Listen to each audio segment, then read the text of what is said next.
बीड पोलिसांवर पडळकरांचा गंभीर आरोप। औरंगजेबाच्या दरबारात जी हुजूर करण्यासाठीच। बीड जिल्ह्यातील एका प्रकरणावरून आमदार गोपीचंद पडळकर यांनी पोलीस प्रशासनावर गंभीर आरोप करत संताप व्यक्त केला आहे। औरंगजेबाच्या दरबारात जी हुजूर करणाऱ्यांसाठी ज्या प्रकारची भूमिका घेतली जात होती तशीच भूमिका काही अधिकारी घेत आहेत, असे वक्तव्य करत त्यांनी प्रशासनाच्या कार्यपद्धतीवर प्रश्नचिन्ह उपस्थित केलं। या वक्तव्यामुळे राजकीय वर्तुळामध्ये खळबळ उडाली असून सत्ताधारी आणि विरोधकांमध्ये आरोप प्रत्यारोप सुरू झाले। दरम्यान पोलीस प्रशासनाकडून अद्याप याबाबत अधिकृत प्रतिक्रिया आलेली नाही।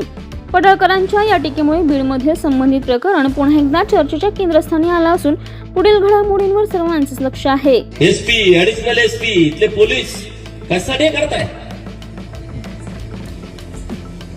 तुम्ही कुठे औरंगजेबाच्या दरबारात काय जी हुजूर करण्यासाठी नाहीये?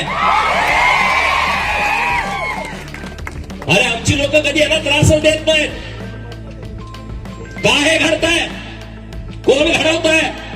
लव जिहादच्या घटना रोज होत आहेत। पोरींना फसवलं जातं हिंदूंच्या फेसबुक वरनं, त्या पोरींना टार्गेट केलं जात आहे। इंस्टावरनं नावं बदलायची, हिंदूंची नावं लावायची, हिंदू देवदेवतांचे फोटो इंस्टा आयडीला लावायचे, पोरींना एकदा जाळ्यामध्ये घ्यायचं, अन्याय अत्याचार करायचा, व्हिडिओ तयार करायचे, ते व्हिडिओ दुसऱ्या पोराला द्यायचे, त्याला परत व्हिडिओ करायचा, भीती घालायची, आईला दाखवतो, वडिलांना दाखवतो, तिसऱ्याला द्यायचा। काय प्रकार आहे?